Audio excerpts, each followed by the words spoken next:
Pemuda Islam di persimpangan jalan politik demokrasi. Tak dapat dipungkiri bahwa pemuda memiliki peran yang sangat strategis bagi kemajuan sebuah bangsa. Oleh karena itu, kontribusi pemuda sangat diharapkan. Para pemuda harus melek politik.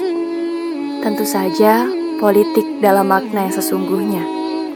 Bukan politik praktis ala sistem demokrasi yang jelas bertabur noda-noda tipu daya. Politik dalam Islam adalah siasah, yang dalam Kamus Lisan Nur artinya mengatur. Maka, secara istilah, siasah adalah riayatus su'unil ummah, atau mengurusi urusan umat.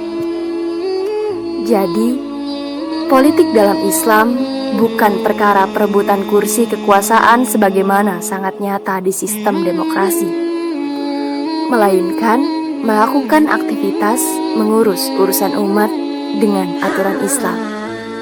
Faktanya saat ini, banyak pemuda yang apatis terhadap kondisi negeri.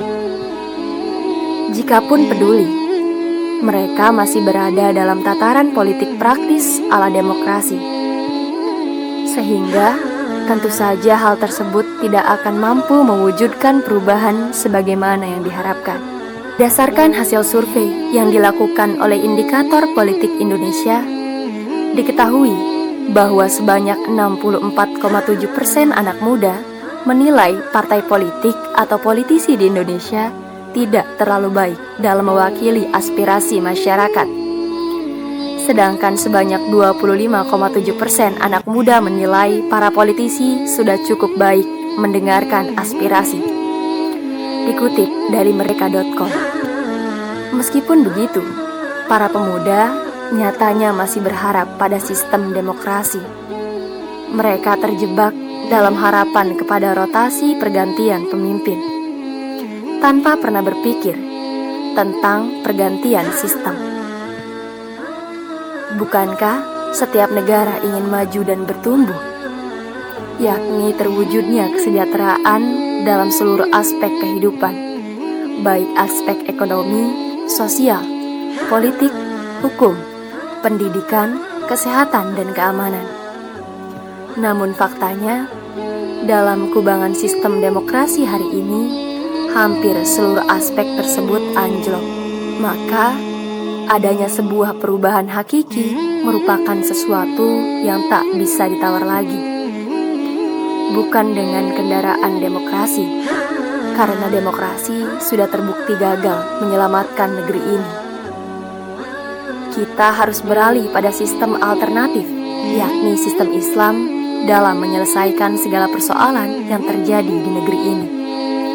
Dengan demikian, yang harus menjadi fokus perhatian tak sekedar persoalan siapa yang memimpin, tapi juga soal dengan apa ia memimpin.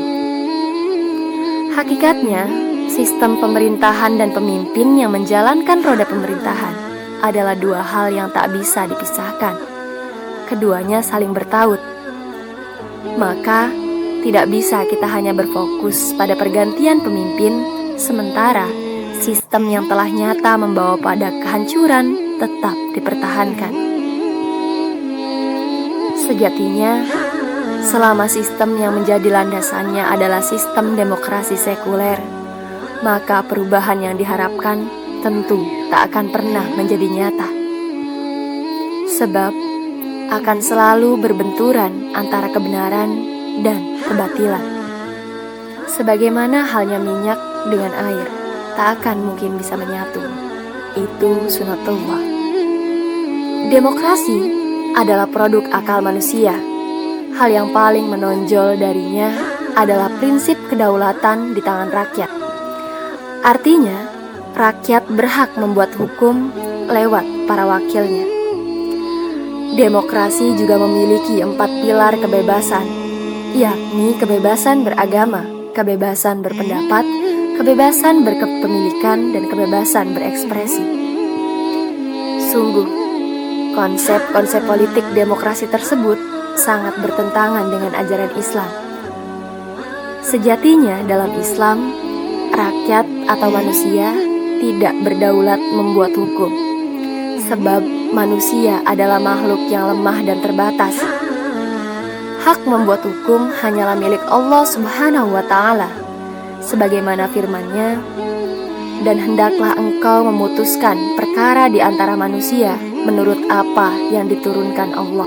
Quran Surat Al-Ma'idah ayat 49. Maka dalam sistem politik Islam, kedaulatan ada di tangan syara. Pemimpin atau khalifah adalah wakil umat untuk mengimplementasikan syariat Islam secara praktis dalam seluruh aspek kehidupan. Allah berfirman, "Apakah hukum jahiliyah yang mereka kehendaki? Dan hukum siapakah yang lebih baik daripada hukum Allah bagi orang-orang yang yakin?" Quran Surat Al-Ma'idah ayat 50. Oleh karena itu, para pemuda harus memahami bahwa sejatinya sistem demokrasi tak akan mampu membawa perubahan yang hakiki. Para pemuda harus melakukan aktivitas politik yang hakiki, yakni politik Islam, berupaya mengembalikan kehidupan Islam, menjadikan aturan Islam sebagai satu-satunya sandaran bagi segala perbuatan manusia. Dan sudah selayaknya para pemuda menentukan arah perjuangannya agar tak tersesat di persimpangan. Ingatlah bahwa hanya dengan penerapan syariat Islam secara kafah sajalah perubahan hakiki dapat terwujud dengan pasti. Rasulullah SAW bersabda, "Dan selama para pemimpin umat tidak berhukum kepada kitab Allah dan memilih apa yang diturunkan oleh Allah, niscaya kesengsaraan akan ditimpakan di tengah-tengah mereka." Hadis riwayat Ibnu Majah.